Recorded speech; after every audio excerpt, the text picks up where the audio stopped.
Mobile device management, which Avinash has talked about more towards that. So we have integrated a couple of mobile device management like Sybase, Afaria, and good mobile technologies. So what it happens is, like, whenever there is a device, a jailbroken device like iOS and all, so people used to download applications and they'll be accessing it. To make sure that we have to restrict those kind of rogue applications, MDM will definitely help us to do that, because any jailbroken device, MDM can identify that it's a jailbroken device, so we'll be able to focus not to run applications onto the platform. Same with respect to firewall and VPN. There are certain ports which has been provided by MDM where we have to use certain ports, then only you'll be able to access certain applications. And you can also restrict certain applications to run onto the device when you are in enterprise framework, like in Wi-Fi policies, disabling the camera, which recently Android has introduced. So those are the certain steps which MDM policy has been keep on maturing during the course of time. So in-house enterprise distribution, which is mobile application management.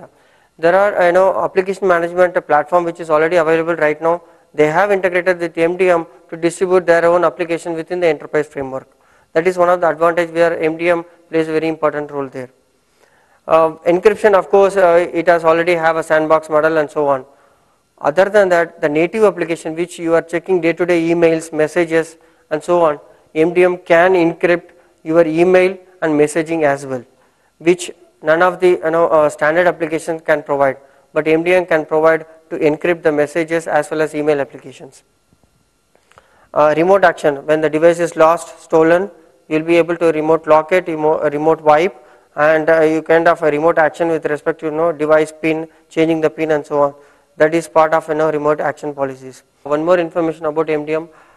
Before MDM was released, iOS 3.0 had support with Exchange server policies, where Microsoft Exchange has a remote action, where remote log, change log and so on. Then after they are identifying certain traction with respect to MDM, they have released MDM APIs. But the players like Avinash slide, they have talks about Mobile Ion, Boxstone and all. They have to take a special license to take the MDM APIs and then implement certain policies that can be reflected with respect to devices.